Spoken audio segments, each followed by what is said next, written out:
آپ صلی اللہ علیہ وسلم کے 3 لخت جگر تھے۔ سب سے بڑے بیٹے کا نام ہے قاسم، اور انہی کے نام پر آپ کی کنیت ہے ابو القاسم۔ تو یہ آپ کے بیٹے نبوت سے پہلے پیدا ہوئے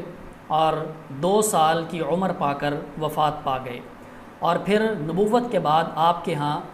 جس بیٹے کی ولادت ہوئی ان کا نام ہے عبداللہ، اور انہی کو طیب اور طاہر کہا جاتا ہے۔ بعض لوگوں کا خیال یہ ہے کہ طیب اور طاہر یہ الگ سے آپ کے بیٹوں کے نام ہیں، لیکن صحیح بات یہی ہے کہ عبداللہ ہی کو طیب اور طاہر کہا جاتا ہے۔ اور پھر نبوت کے بعد ہی یعنی ہجرت کے بعد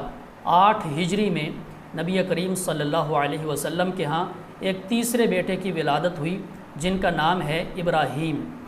تو انہی کے نام پر آپ کی دوسری کنیت ہے ابو ابراہیم۔ تو یہ آپ کے بیٹے بھی 17 یا 18 مہینوں کے بعد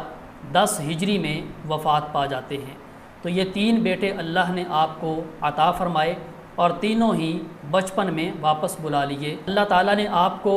بیٹے عطا بھی فرمائے تاکہ کوئی یہ نہ کہے کہ آپ کے ہاں نورینہ اولاد نہیں ہوئی، اور اللہ تعالیٰ نے بیٹے بچپن میں ہی واپس بھی لے لیے تاکہ کوئی یہ نہ کہے کہ آپ کے بیٹے ہیں تو یہ نبوت آپ کے بعد آپ کے بیٹوں کی طرف منتقل ہونی چاہیے، کیونکہ آپ خاتم النبیین ہیں اور اللہ تعالیٰ نے آپ پر اس نبوت کا خاتمہ فرما دیا تھا، اس لیے اللہ تعالیٰ نے آپ کے بیٹوں کو بچپن میں ہی واپس بلا لیا تاکہ کسی کے ذہن میں یہ خیال نہ آئے کہ یہ نبوت آپ کے بعد بطور وراثت آپ کے بیٹوں کی طرف منتقل ہونی چاہیے۔ اللہ نے